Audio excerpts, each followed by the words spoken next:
목사인 제가 부끄러운 고백을 하나 하겠습니다. 3년 전 어느 새벽 저는 기도실에 앉아 있었습니다. 무릎을 꿇었고 성경을 펼쳤고 두 손을 모았습니다. 그런데 이상한 일이 일어났습니다. 한마디도 나오지 않았습니다. 입술은 움직였지만 마음은 텅 비어 있었습니다. 하나님, 저 지금 무슨 기도를 하고 있는 건가요? 말씀을 읽어도 글자만 보였고 찬양을 불러도 소리만 났습니다. 그날 아침 저는 눈물을 흘렸습니다. 목사인데 기도가 안 된다는 사실이 너무 창피했습니다. 성도들 앞에서는 능숙하게 기도하면서 정작 혼자 있을 때는 한마디도 못하는 제 모습이 위선적으로 느껴졌습니다.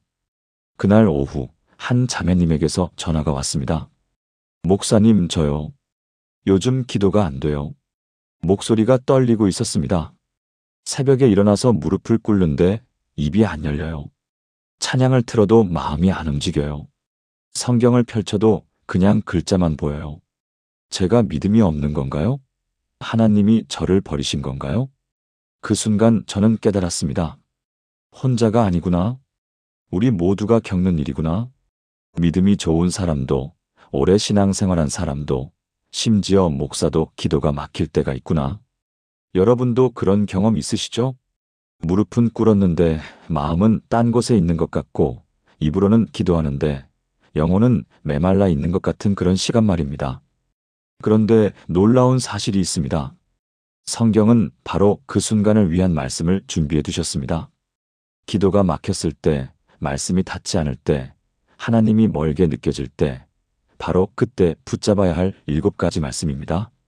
오늘 이 말씀들이 여러분의 기도의 문을 다시 열어드릴 것입니다. 준비되셨나요? 함께 시작하겠습니다. 첫 번째, 성령이 친히 말할 수 없는 탄식으로. 로마서 8장 26절. 여러분, 기도가 안 될 때 가장 큰 고통이 무엇인지 아십니까? 바로 내가 뭐라고 기도해야 할지 모르겠다는 막막함입니다. 무릎은 꿇었는데 어디서부터 시작해야 할지 모르겠고 입을 열었는데 다음 문장이 나오지 않습니다.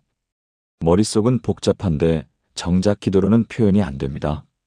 그럴 때 우리는 생각합니다. 내가 기도를 잘 못해서 그런가? 내가 영적으로 무능한가? 하나님께서 내 기도를 듣지 않으시나? 자책감이 밀려옵니다. 그런데 성경은 이렇게 말씀하십니다. 이와 같이 성령도 우리의 연약함을 도우시나니 우리는 마땅히 기도할 바를 알지 못하나 오직 성령이 말할 수 없는 탄식으로 우리를 위하여 친히 간구하시느니라. 로마서 8장 26절.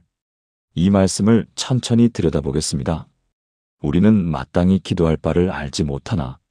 바울은 여기서 놀라운 고백을 합니다. 우리가 기도할 내용을 모른다는 것입니다. 이것은 우리의 부족함이 아닙니다. 인간의 한계입니다. 우리는 우리 자신도 다 알지 못하고 우리의 필요도 다 알지 못하고 하나님의 뜻은 더더욱 알지 못합니다. 그래서 어떻게 기도해야 할지 모르는 것이 정상입니다.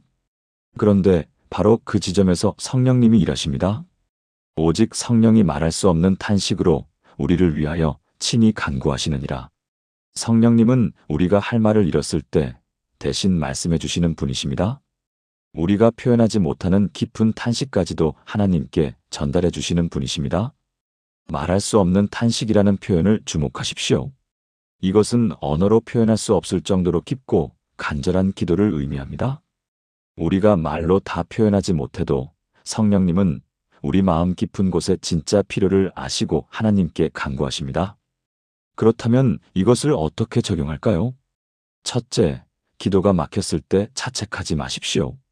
내가 기도를 못해가 아니라 지금은 성령님이 나를 위해 기도하고 계시는구나라고 생각하십시오. 둘째, 침묵 속에서도 기도실을 떠나지 마십시오. 말이 없어도 그 자리에 앉아 계십시오. 성령님이 그 침묵 속에서 일하고 계십니다. 셋째, 간단한 한 문장만 반복해도 됩니다. 주님, 도와주세요. 하나님, 여기 있습니다. 이것만으로도 충분합니다. 성령님이 나머지를 채우십니다. 2022년 여름, 서울 강남구에 사시는 김미경 집사님 58세의 이야기입니다.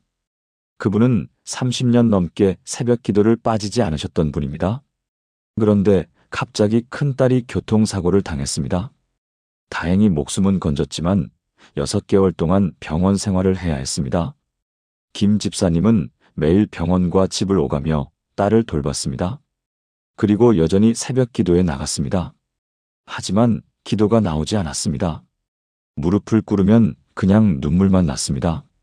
하나님, 그 다음 말이 나오지 않았습니다. 마음은 너무 복잡했습니다. 딸아이가 왜 이런 일을 당해야 했을까? 하나님은 왜 막지 않으셨을까? 앞으로 어떻게 될까? 후유증은 없을까? 수많은 생각이 머릿속을 가득 채웠지만 기도로는 표현이 안 됐습니다. 그렇게 3주가 지났습니다. 어느 날 새벽 목사님이 로마서 8장 26절 말씀을 전했습니다. 그 순간 김 집사님은 깨달았습니다. 아, 내가 말을 못해도 성령님이 나를 위해 기도하고 계셨구나. 그날부터 김 집사님은 무릎을 꿇고 그냥 있었습니다. 울기도 하고 침묵하기도 하고 가끔 주님이라는 말 한마디만 하기도 했습니다. 신기하게도 마음이 평안해졌습니다. 말로 다 표현하지 못해도 하나님께서 알고 계시다는 확신이 들었습니다. 3개월 후 딸은 기적적으로 회복되어 퇴원했습니다. 김 집사님은 지금도 그때를 기억하며 말씀하십니다. 기도가 막혔던 그 시간이 제 신앙생활에서 가장 깊은 기도의 시간이었어요. 말은 없었지만 성령님이 저를 위해 기도하고 계셨으니까요. 사랑하는 여러분, 지금 저와 함께 이렇게 기도해 보시겠습니까? 사랑의 하나님 아버지, 제가 무슨 말을 해야 할지 모를 때도 성령님께서 저를 위해 간구하고 계심을 감사합니다. 저의 연약함을 아시고 도우시는 성령님께 감사드립니다. 말로 다 표현하지 못하는 제 마음 깊은 곳의 탄식까지도 아시고 하나님께 전달해 주시는 성령님을 신뢰합니다. 오늘도 제가 기도할 때 성령님께서 함께 하시고 인도하여 주소서. 예수님의 이름으로 기도합니다. 아멘. 여러분, 이해가 되시나요? 기도가 막혔을 때 우리는 혼자가 아닙니다. 성령님이 우리를 위해 친히 간구하고 계십니다. 이것이 첫 번째 말씀입니다. 그런데 여기서 끝이 아닙니다. 두 번째 말씀은 더욱 놀랍습니다. 두 번째 주의 이름을 부르는 자는 구원을 받으리라. 로마서 10장 13절. 기도가 막힐 때 우리가 갖는 또 다른 고민이 있습니다. 내가 이렇게 형편없는 기도를 해도 하나님께서 들으실까? 내 기도가 너무 짧아서, 너무 단순해서 하나님께 신뢰가 되는 건 아닐까? 우리는 때때로 기도에도 자격이 필요하다고 생각합니다. 훌륭한 신앙, 오랜 믿음, 많은 지식이 있어야 기도할 수 있다고 착각합니다. 그래서 기도가 막히면 더욱 움츠러듭니다. 내가 뭔데 하나님께 이런 것까지 기도해? 내가 기도할 자격이나 있어? 자격 없음의 감옥에 스스로를 가둡니다. 하지만 성경은 이렇게 선포합니다. 누구든지 주의 이름을 부르는 자는 구원을 받으리라. 로마서 10장 13절. 이 말씀의 핵심은 누구든지입니다. 조건이 없습니다. 신앙이 좋든 나쁘든, 오래 믿었든 이제 막 믿었든, 의로운 사람이든 죄인이든 누구든지 주의 이름을 부르면 구원을 받습니다. 여기서 구원은 단순히 천국 가는 것만을 의미하지 않습니다. 구원은 건짐, 회복, 치유, 응답을 포함하는 포괄적인 개념입니다. 즉, 주의 이름을 부르기만 하면 하나님께서 우리의 모든 필요에 응답하신다는 뜻입니다. 이 말씀의 배경을 보면 더욱 놀랍습니다. 바울은 이 말씀을 요엘서 2장 32절에서 인용했습니다. 요엘 선지자는 큰 환난의 날에도 주의 이름을 부르는 자는 구원을 받을 것이라고 예언했습니다. 이것은 우리가 아무리 어려운 상황에 있어도, 아무리 기도가 막혀 있어도 단지 주님이라고 부르기만 하면 하나님께서 응답하신다는 약속입니다. 이 말씀을 어떻게 적용할까요? 첫째, 긴 기도를 하려고 애쓰지 마십시오. 예수님, 주님, 하나님, 이 한 단어로도 충분합니다. 이것이 바로 주의 이름을 부르는 것입니다. 둘째, 자격을 따지지 마십시오. 하나님은 자격을 보시는 것이 아니라 부르짖음을 들으십니다. 여러분이 완벽해서가 아니라 여러분이 주님을 찾기 때문에 응답하십니다. 셋째, 하루에 여러 번 짧게 부르십시오. 아침에 눈 뜰 때 주님, 일할 때 예수님, 힘들 때 하나님, 밤에 잘 때 주님. 이것만으로도 하루 종일 기도하는 삶입니다. 2023년 봄, 부산 해운대구에 사시는 박정수 권사님 62세의 간증입니다. 박 권사님은 남편과 사별하신 후 혼자 사셨습니다. 자녀들은 모두 결혼해서 따로 살고 있었습니다. 어느 날부터 극심한 외로움이 찾아왔습니다. 아침에 눈을 뜨면 텅 빈 집이 너무 허전했습니다. 밥을 먹어도 혼자, 텔레비전을 봐도 혼자, 모든 것이 외로웠습니다. 교회에는 나갔지만 집에 돌아오면 다시 외로움이 밀려왔습니다. 기도하려고 해도 뭐라고 기도해야 할지 몰랐습니다. 하나님, 외로워요라고 하면 뭐가 달라질까 싶었습니다. 그렇게 몇 달이 지났습니다. 어느 주일 목사님이 로마서 10장 13절을 전했습니다. 누구든지 주의 이름을 부르는 자는 구원을 받으리라. 설교가 끝나고 목사님이 말씀하셨습니다. 외로울 때마다 그냥 예수님이라고 불러보세요. 그것만으로도 기도입니다. 박 권사님은 그날부터 실천했습니다. 아침에 눈 뜨면 예수님, 좋은 아침이에요. 밥을 먹을 때 예수님, 함께 먹어요. 외로울 때 예수님, 여기 계시죠? 잠들기 전에 예수님, 오늘 하루 감사해요. 처음 일주일은 습관처럼 했습니다. 그런데 2주째부터 신기한 일이 일어났습니다. 예수님이라고 부를 때마다 마음에 평안이 찾아왔습니다. 혼자가 아니라는 느낌이 들었습니다. 한 달이 지나자 외로움이 많이 줄었습니다. 3개월 후에는 오히려 이 시간이 주님과 깊이 교제하는 시간으로 바뀌었습니다. 박 권사님은 지금 교회에서 홀로 계신 어르신들을 위해 기도 모임을 인도하고 계십니다. 그분이 가장 강조하시는 것은 이것입니다. 긴 기도 필요 없어요. 그냥 예수님이라고 부르세요. 그분이 다 들으세요. 함께 기도하시겠습니까? 전능하신 하나님 아버지, 제가 완벽하지 않아도, 기도를 잘 못해도 주의 이름을 부르기만 하면 들으시는 하나님을 찬양합니다. 저에게 주신 이름, 예수라는 이름을 감사합니다. 오늘부터 이 이름을 더 자주, 더 깊이 부르게 하소서. 주의 이름을 부를 때마다 주님의 임재를 경험하게 하소서. 예수님의 이름으로 기도합니다. 아멘. 사랑하는 여러분, 이제 기도가 쉬워지지 않습니까? 긴 문장이 필요 없습니다. 그냥 예수님이라고 부르십시오. 그것으로 충분합니다. 그런데 세 번째 말씀은 더욱 실제적입니다. 세 번째 주께서 가까이 계시도다 빌립보서 4장 5절. 기도가 막힐 때 우리가 느끼는 가장 큰 감정은 무엇일까요? 바로 하나님이 멀리 계신 것 같다는 느낌입니다. 기도해도 천장을 넘지 못하는 것 같고, 말씀을 읽어도 공허하게 느껴지고, 찬양을 불러도 감정이 움직이지 않습니다. 하나님이 정말 나를 보고 계실까? 내 기도를 듣고 계실까? 혹시 나를 포기하신 건 아닐까? 이런 생각이 들 때 우리는 더욱 기도에서 멀어집니다. 하나님이 멀리 계신 것 같으니 기도해봤자 소용없을 것 같습니다. 그래서 기도실에서 일어나게 됩니다. 이것이 영적 침체의 시작입니다. 그런데 성경은 이렇게 외칩니다. 주께서 가까이 계시도다 빌립보서 4장 5절. 이 짧은 문장 속에 엄청난 진리가 담겨 있습니다. 주께서 가까이 계시도다. 과거형이 아닙니다. 미래형도 아닙니다. 현재형입니다. 지금 이 순간에도 주님은 가까이 계십니다. 여러분이 기도가 안 된다고 느낄 때도, 하나님이 멀리 계신 것 같을 때도 실제로는 주님이 바로 곁에 계십니다. 이 말씀의 배경을 보면 더욱 놀랍습니다. 바울이 이 편지를 쓸 때 그는 로마 감옥에 갇혀 있었습니다. 자유가 없었고 미래가 불확실했고 언제 죽을지 모르는 상황이었습니다. 그런 환경에서도 바울은 주께서 가까이 계시도다라고 선포했습니다. 왜냐하면 주님의 임재는 우리의 감정이나 상황에 좌우되지 않기 때문입니다. 우리가 느끼든 못 느끼든 주님은 항상 가까이 계십니다. 이것을 어떻게 적용할까요?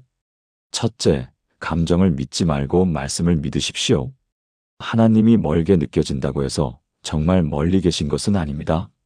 주께서 가까이 계시도다. 이 말씀을 믿고 선포하십시오. 둘째, 기도할 때 하나님의 임재를 의식하십시오. 하나님, 지금 여기 계십니다라고 고백하며 시작하십시오. 보이지 않아도 계십니다. 느껴지지 않아도 계십니다. 셋째, 하루 중 여러 번 이 진리를 떠올리십시오. 일할 때도 주님이 여기 계시네. 걸을 때도 주님과 함께 걷네. 쉴 때도 주님이 함께 쉬시네. 이렇게 주님의 임재를 의식하는 삶이 기도하는 삶입니다. 2021년 겨울 대구 수성구에 사시는 이승호 집사님 55세의 이야기입니다. 이 집사님은 20년간 다니던 회사에서 구조조정으로 해고되었습니다. 55세라는 나이에 재취업은 쉽지 않았습니다. 몇 군데 면접을 봤지만 모두 떨어졌습니다. 나이가 많다는 이유였습니다. 실업급여로 생활하면서 점점 자신감을 잃어갔습니다. 교회는 나갔지만 기도가 되지 않았습니다. 하나님, 왜 저를 이런 상황에 두셨습니까? 저를 잊으신 겁니까? 원망과 좌절이 마음을 가득 채웠습니다. 6개월이 지났습니다. 여전히 일자리는 구해지지 않았고 이 집사님은 교회도 나가기 싫어졌습니다. 하나님이 너무 멀게 느껴졌습니다. 어느 주일 아침 아내가 간곡히 부탁했습니다. 여보, 오늘 한 번만 교회 가요.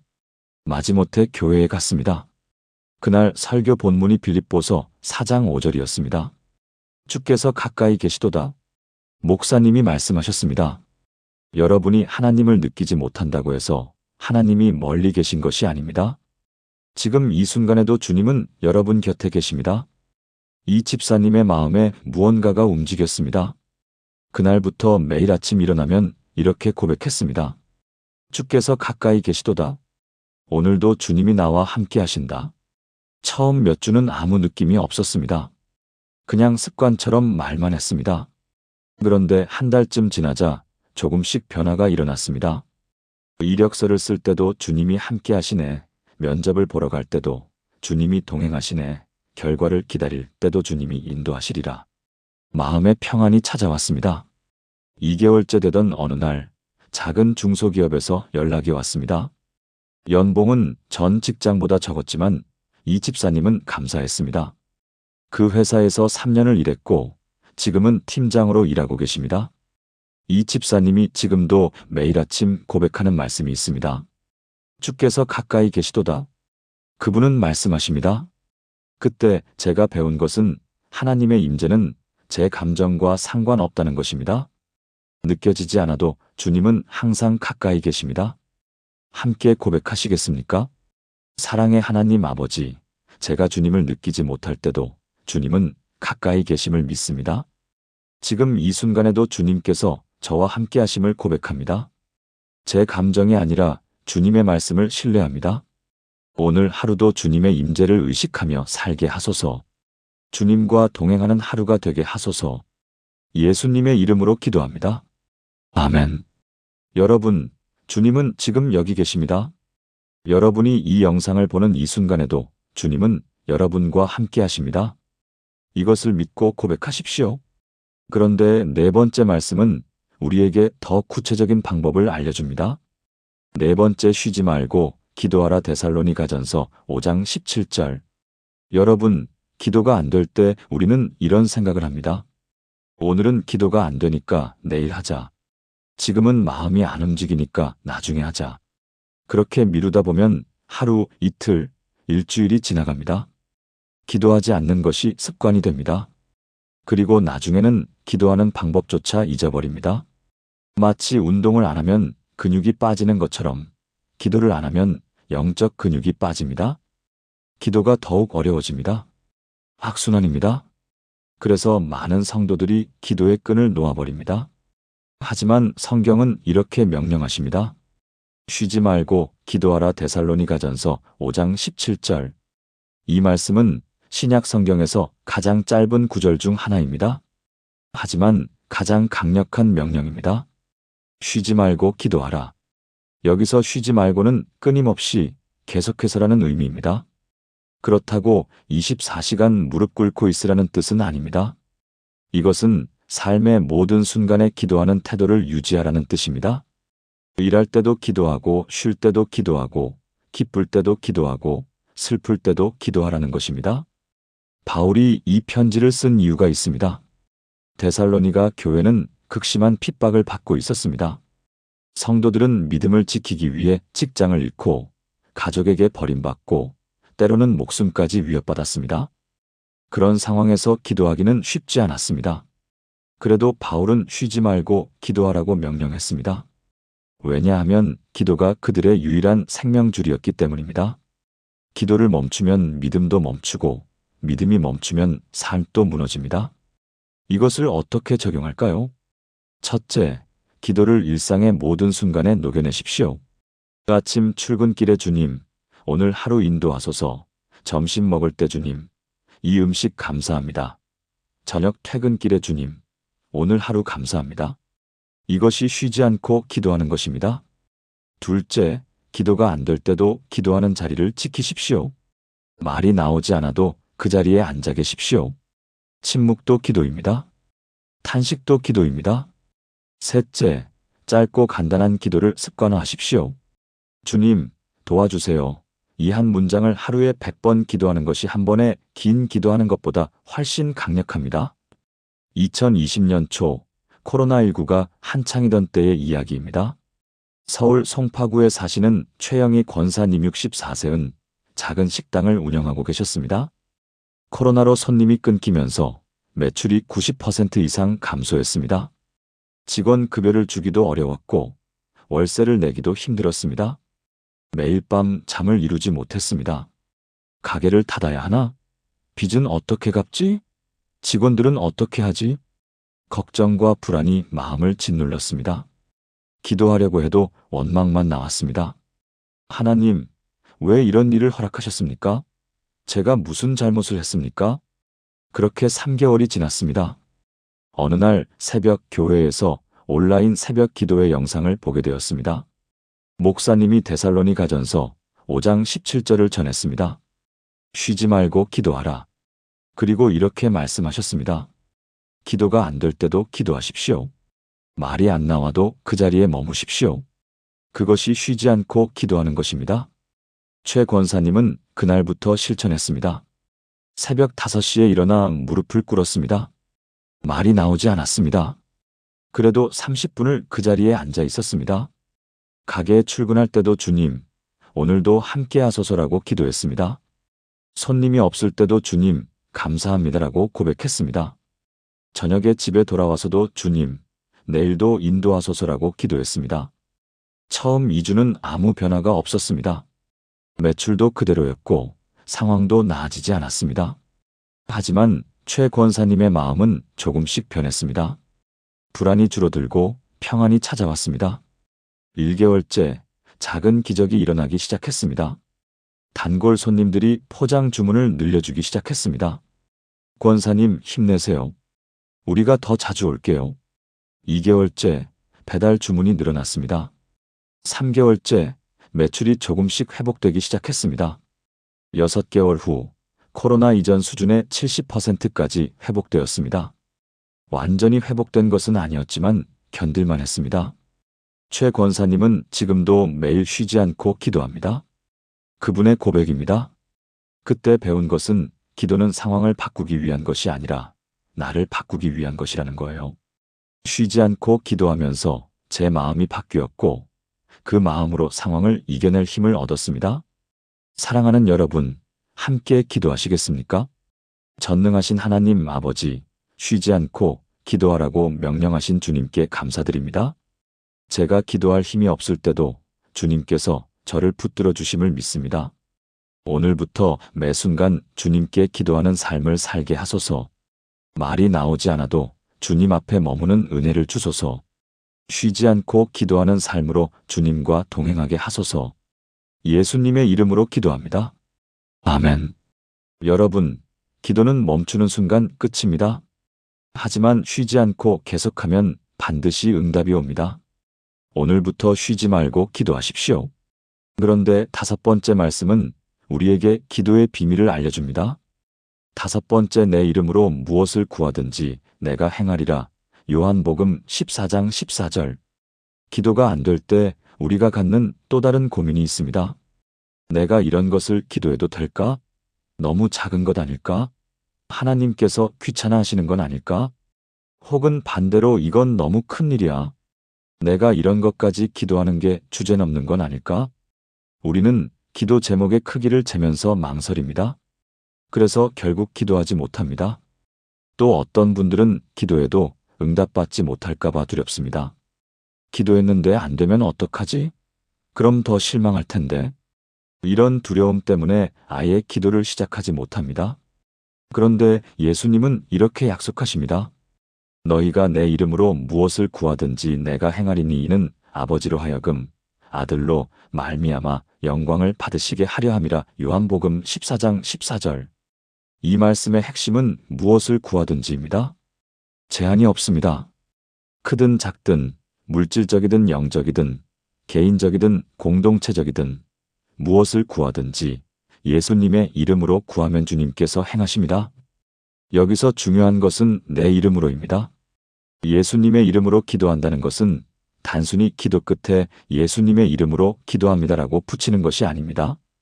이것은 예수님의 권위로 예수님의 뜻에 따라 예수님께서 기뻐하시는 것을 구한다는 의미입니다. 이 말씀의 배경을 보면 더욱 놀랍습니다. 예수님이 이 말씀을 하신 때는 십자가에 달리시기 하루 전날 밤이었습니다. 제자들과의 마지막 식사 자리에서 예수님은 이 약속을 주셨습니다. 무엇을 구하든지 내가 행하리라. 이것은 예수님께서 십자가에서 이루실 구원의 능력으로 우리의 모든 기도를 응답하시겠다는 약속입니다. 이것을 어떻게 적용할까요? 첫째, 크기를 재지 말고 담대히 구하십시오. 여러분이 생각하기에 너무 작은 것도 너무 큰 것도 모두 하나님께 아뢰십시오. 하나님께는 작은 것도 크신 관심사이시고 큰 것도 능히 이루실 수 있습니다. 둘째, 예수님의 이름으로의 의미를 깊이 생각하십시오. 예수님이라면 이 상황에서 어떻게 기도하실까? 예수님께서 기뻐하시는 것은 무엇일까? 이렇게 생각하며 기도하십시오. 셋째, 응답을 기대하며 기도하십시오. 주님께서 행하시리라는 확신을 가지고 기도하십시오. 응답의 시기와 방법은 하나님께 맡기되 반드시 응답하신다는 믿음으로 기도하십시오. 2019년 가을, 광주 광산구에 사시는 김태진 집사님 47세과 그의 아내 윤미라 집사님 45세의 간증입니다. 이분들 부부는 결혼한 지 15년이 넘도록 자녀가 없었습니다. 온갖 병원을 다녀봤고 여러 치료를 받았지만 소용이 없었습니다. 의사는 말했습니다. 자연 임신은 거의 불가능합니다. 시험관 시술을 고려해 보세요. 부부는 기도했습니다. 하지만 몇 년이 지나도 응답이 없었습니다. 윤 집사님은 점점 기도하기가 두려워졌습니다. 기도해도 안 되는데 뭐하러 기도해? 그렇게 기도를 멈추려고 했습니다. 그때 김 집사님이 아내에게 말했습니다. 여보, 한 번만 더 해보자. 예수님의 이름으로 담대히 구하자. 2019년 9월 부부는 40일 특별 기도를 시작했습니다. 매일 새벽 5시에 일어나 함께 무릎을 꿇었습니다. 요한복음 14장 14절을 붙잡고 기도했습니다. 예수님의 이름으로 구합니다. 저희 부부에게 자녀를 주소서. 처음 2주는 아무 느낌이 없었습니다. 그래도 계속 기도했습니다. 3주째 윤 집사님의 마음에 평안이 찾아왔습니다. 하나님께서 응답하시든 안 하시든 저는 하나님을 신뢰합니다. 4주째 윤 집사님이 몸이 좀 이상하다고 느꼈습니다. 혹시 하는 마음에 임신 테스트를 해봤습니다. 2줄이 나타났습니다. 믿을 수가 없었습니다. 병원에 가서 확인했습니다. 의사가 말했습니다. 축하드립니다. 임신 5주입니다. 40일 기도를 시작한 지 정확히 28일째 되는 날이었습니다. 윤 집사님은 진료실에서 눈물을 흘렸습니다. 김 집사님도 함께 울었습니다. 주님, 감사합니다. 정말 감사합니다. 2020년 6월 건강한 아들을 출산했습니다. 이름을 은총이라고 지었습니다. 하나님의 은혜와 총애를 받은 아이라는 뜻입니다. 그 아이는 지금 5살이 되었습니다. 김 집사님 부부는 지금도 요한복음 14장 14절을 집 거실에 액자로 걸어두고 있습니다. 무엇을 구하든지 내가 행하리라. 그분들의 고백입니다. 우리는 15년을 기다렸습니다. 그런데 하나님은 단 한 달 만에 응답하셨습니다. 우리가 포기하지 않고 예수님의 이름으로 담대히 구했기 때문입니다. 함께 기도하시겠습니까? 사랑의 하나님 아버지, 무엇을 구하든지 행하시겠다고 약속하신 예수님께 감사드립니다. 예수님의 이름이 얼마나 큰 권세를 가진 이름인지 고백합니다. 오늘 제가 드리는 모든 기도 제목을 예수님의 이름으로 담대히 아뢰옵니다. 크든 작든 하나님께서 가장 좋은 방법으로 응답해 주실 것을 믿습니다. 예수님의 이름으로 구하며 기다립니다. 예수님의 이름으로 기도합니다. 아멘. 사랑하는 여러분, 이제 담대히 구하십시오. 여러분의 모든 필요를 예수님께 아뢰십시오. 주님께서 반드시 행하실 것입니다. 그런데 6번째 말씀은 우리에게 더 깊은 위로를 줍니다. 6번째, 너희 염려를 다 주께 맡기라. 베드로전서 5장 7절. 기도가 막힐 때 우리 마음속에는 무엇이 가득 차 있을까요? 바로 염려입니다. 내일은 어떻게 될까? 이 문제는 어떻게 해결될까? 저 사람은 왜 저럴까? 내 건강은 괜찮을까? 자녀들은 잘 크고 있을까? 끝없는 염려가 마음을 가득 채웁니다. 그 염려가 기도를 막습니다. 기도하려고 무릎을 꿇어도 염려가 먼저 떠오릅니다. 하나님께 집중하려고 해도 염려가 방해합니다. 그래서 기도가 안 됩니다. 염려가 신앙생활의 가장 큰 적입니다. 염려는 우리를 하나님에게서 멀어지게 만듭니다. 하지만 베드로는 이렇게 권면합니다. 너희 염려를 다 주께 맡기라. 이는 그가 너희를 돌보심이라. 베드로전서 5장 7절. 이 말씀을 깊이 들여다보겠습니다. 너희 염려를 다 주께 맡기라. 여기서 다가 중요합니다. 일부가 아니라 다 전부입니다.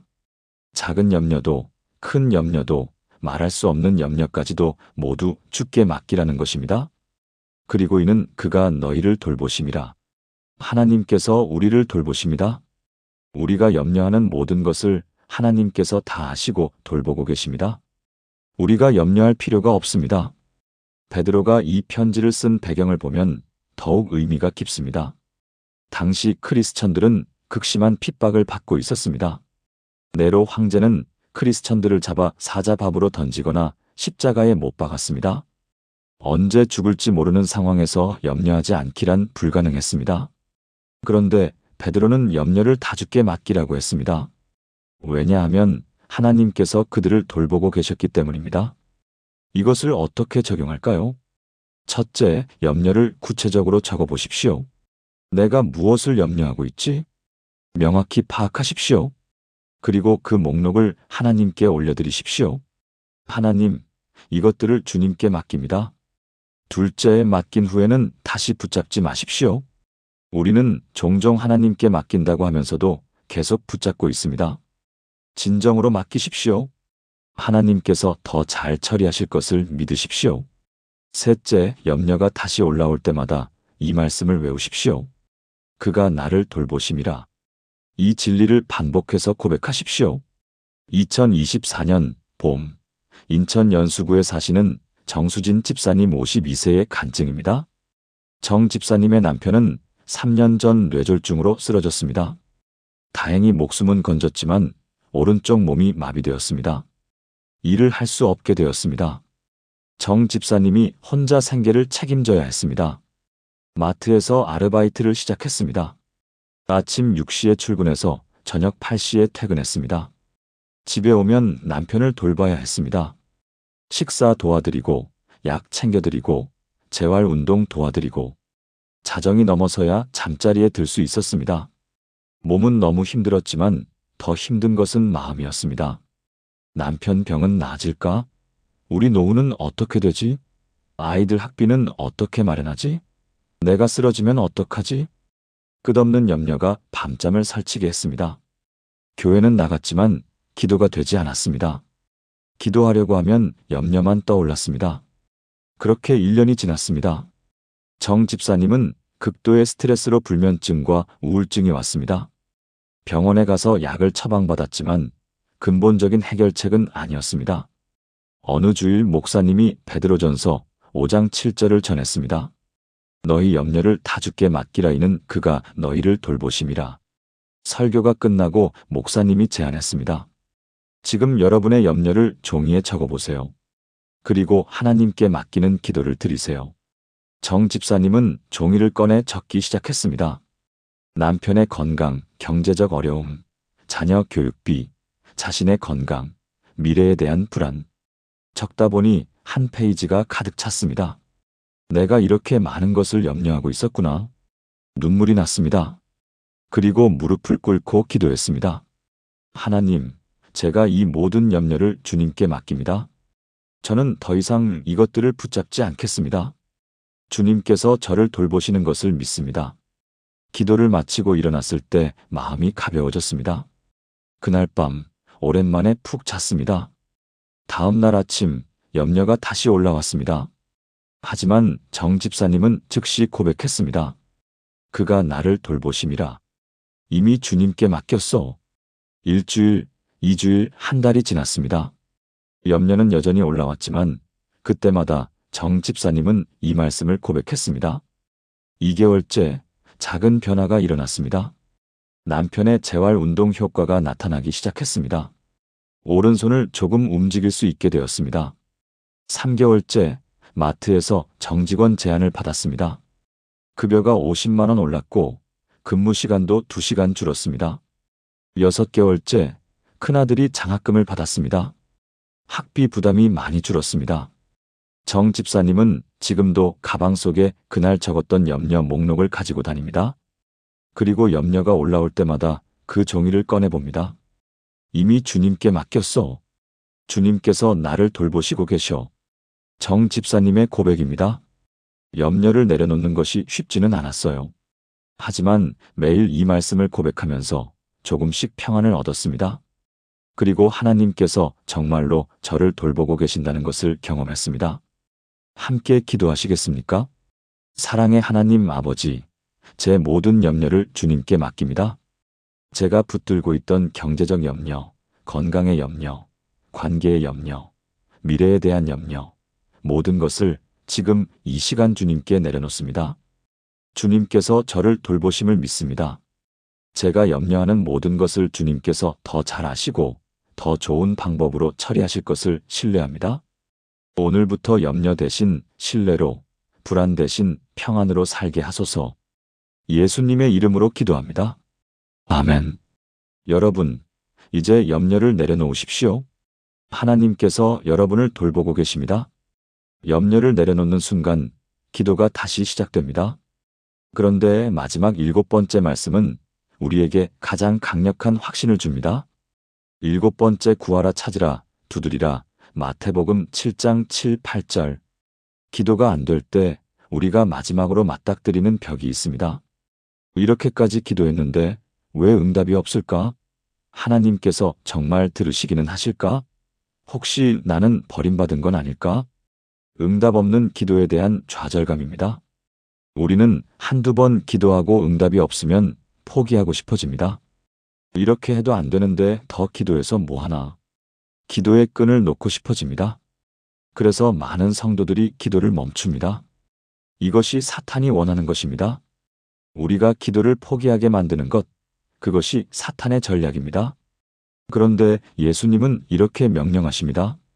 구하라 그리하면 너희에게 주실 것이요 찾으라 그리하면 찾아낼 것이요 두드리라 그리하면 너희에게 열릴 것이니 구하는 이마다 받을 것이요 찾는 이는 찾아낼 것이요 두드리는 이에게는 열릴 것이니라. 마태복음 7장 7, 8절. 이 말씀을 원어로 보면 더욱 강력합니다. 구하라는 계속해서 구하라는 의미입니다.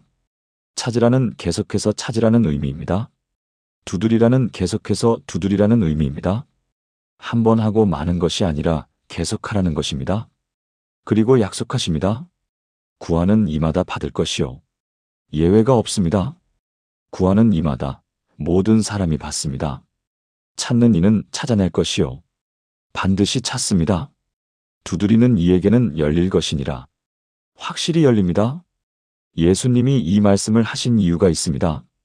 산상수훈에서 예수님은 제자들에게 기도에 대해 가르치셨습니다. 주기도문을 가르치신 후에 이 말씀을 하셨습니다. 즉, 기도의 본질은 끈기라는 것입니다. 한 번 하고 마는 것이 아니라 계속해서 구하고 찾고 두드리는 것입니다. 왜냐하면 하나님은 우리의 끈기 있는 기도를 통해 우리의 믿음을 성숙시키시고 최선의 때에 최선의 방법으로 응답하시기 때문입니다. 이것을 어떻게 적용할까요? 첫째, 한두 번 기도하고 포기하지 마십시오. 계속해서 구하고 찾고 두드리십시오. 응답이 올 때까지 멈추지 마십시오. 둘째, 기도 제목을 구체적으로 적어두십시오. 그리고 매일 그것을 놓고 기도하십시오. 응답받을 때까지 계속하십시오. 셋째, 응답의 시기와 방법은 하나님께 맡기되 반드시 응답하신다는 확신을 가지십시오. 구하는 이마다 받을 것이요. 이 약속을 믿으십시오.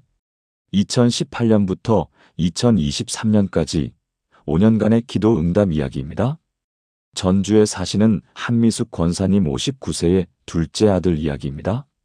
둘째 아들 준호가 명, 당시 29세는 대학 졸업 후 취업이 되지 않았습니다. 수십 군데 지원했지만 모두 떨어졌습니다. 3년이 지나면서 준호는 우울증에 빠졌습니다. 방에만 틀어박혀 나오지 않았습니다. 게임만 하고 밥도 제대로 먹지 않았습니다.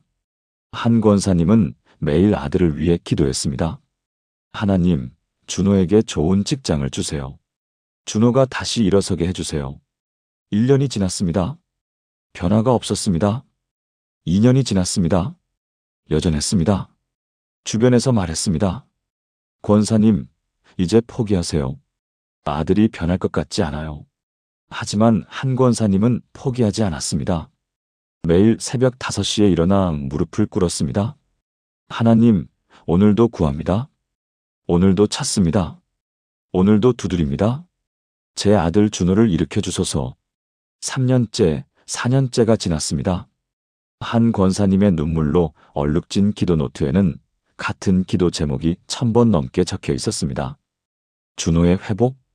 5년째 되던 2023년 봄, 기적이 일어났습니다. 준호가 방문을 열고 나왔습니다. 엄마, 나 상담 받고 싶어요. 한 권사님은 즉시 준호를 정신과 상담센터에 데려갔습니다. 6개월간 상담과 치료를 받았습니다. 준호가 조금씩 밝아졌습니다. 그리고 작은 IT 회사에 지원했습니다. 놀랍게도 합격했습니다. 2023년 10월, 준호는 5년 만에 첫 출근을 했습니다. 한 권사님은 그날 아침 아들이 정장을 입고 현관문을 나서는 모습을 보며 눈물을 흘렸습니다. 하나님, 감사합니다. 정말 감사합니다. 5년간의 기도가 응답된 순간이었습니다. 지금 준호는 그 회사에서 2년째 일하고 있습니다. 최근에는 팀장 승진도 했습니다. 한 권사님은 지금도 그 기도 노트를 간직하고 있습니다. 그리고 기도가 막힌 성도들을 만나면 이렇게 말씀하십니다. 포기하지 마세요. 계속 구하고 찾고 두드리세요. 하나님은 반드시 응답하십니다. 5년이 걸릴 수도 있고 10년이 걸릴 수도 있습니다. 하지만 반드시 응답하십니다. 사랑하는 여러분, 마지막으로 함께 기도하시겠습니까? 전능하신 하나님 아버지, 구하라 찾으라 두드리라 명령하신 주님께 감사드립니다. 제가 포기하고 싶을 때도 계속해서 기도하게 하소서. 응답이 보이지 않을 때도 믿음으로 나아가게 하소서. 구하는 이마다 받는다는 주님의 약속을 붙잡고 오늘도 기도합니다. 제 모든 기도 제목을 주님 앞에 올려드립니다. 주님의 때에 주님의 방법으로 응답해 주실 것을 믿고 기다립니다. 예수님의 이름으로 기도합니다. 아멘. 여러분, 포기하지 마십시오. 계속해서 구하고 찾고 두드리십시오. 하나님은 반드시 응답하십니다. 지금까지 7가지 말씀을 나누었습니다. 이제 이 모든 말씀을 하나로 엮어 마지막 기도를 드리겠습니다. 사랑하는 여러분, 지금까지 나눈 7가지 말씀을 마음에 새기며 함께 기도하시겠습니까? 전능하신 하나님 아버지, 오늘 이 시간 주신 7가지 말씀을 감사드립니다. 제가 기도할 말을 잃었을 때 성령님께서 친히 간구하시고 주의 이름을 부르기만 해도 구원받게 하시며 항상 가까이 계시고 쉬지 말고 기도하게 하시며 무엇을 구하든지 행하시고 모든 염려를 맡기게 하시며 계속 구하고 찾고 두드리게 하신 하나님을 찬양합니다. 저는 오늘 이 7가지 말씀 위에 제 기도의 삶을 다시 세웁니다. 성령님께서 저를 위해 탄식으로 간구하시는 것을 믿습니다. 예수님의 이름을 부르며 구원을 경험하겠습니다. 주님께서 지금 이 순간에도 가까이 계심을 고백합니다. 오늘부터 쉬지 않고 기도하며 주님과 동행하겠습니다. 예수님의 이름으로 담대히 구하며 응답을 기대합니다. 제 모든 염려를 주님께 맡기고 평안을 누리겠습니다.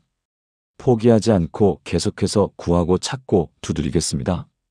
기도가 막혔던 제 입술을 다시 열어주시고 메말랐던 제 영혼을 다시 적셔주시며 식었던 제 믿음을 다시 불타오르게 하소서. 오늘부터 이 7가지 말씀으로 매일 기도하며 주님의 음성을 듣고 주님의 인도를 따라 살게 하소서. 제 기도의 문이 활짝 열리고 하나님과의 교제가 회복되며 주님의 임재 안에서 날마다 새로워지게 하소서. 살아계신 예수 그리스도의 이름으로 기도합니다. 아멘. 사랑하는 여러분, 지금까지 기도가 안 될 때 붙잡아야 할 7가지 말씀을 함께 나누었습니다. 정리해 보겠습니다. 첫째, 성령님께서 우리를 위해 친히 간구하십니다. 우리가 할 말을 잃어도 괜찮습니다. 둘째, 주의 이름을 부르기만 해도 구원받습니다. 긴 기도가 필요 없습니다. 셋째, 주님은 항상 가까이 계십니다. 느껴지지 않아도 계십니다. 넷째, 쉬지 말고 기도해야 합니다. 기도는 습관입니다. 다섯째, 예수님의 이름으로 무엇을 구하든지 주님께서 행하십니다. 담대히 구하십시오. 여섯째, 모든 염려를 주께 맡기십시오. 하나님께서 우리를 돌보십니다. 일곱째, 계속해서 구하고 찾고 두드리십시오. 포기하지 않는 자에게 응답이 옵니다. 이 7가지 말씀이 여러분의 기도의 문을 다시 열어드릴 것입니다.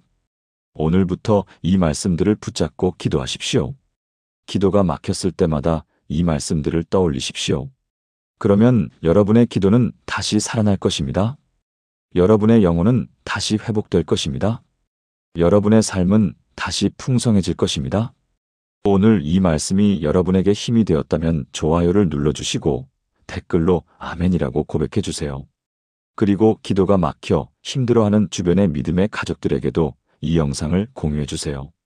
함께 기도의 문을 여는 은혜를 나누십시오. 구독과 알림 설정도 부탁드립니다. 앞으로도 여러분의 신앙생활에 실제적인 도움이 되는 말씀들을 계속 전하겠습니다. 하나님의 은혜와 평강이 여러분과 여러분의 가정에 충만하기를 축복합니다. 기도의 문이 활짝 열리고 주님과의 교제가 날마다 깊어지며 응답의 기쁨이 넘치는 삶이 되기를 축복합니다. 사랑합니다. 감사합니다.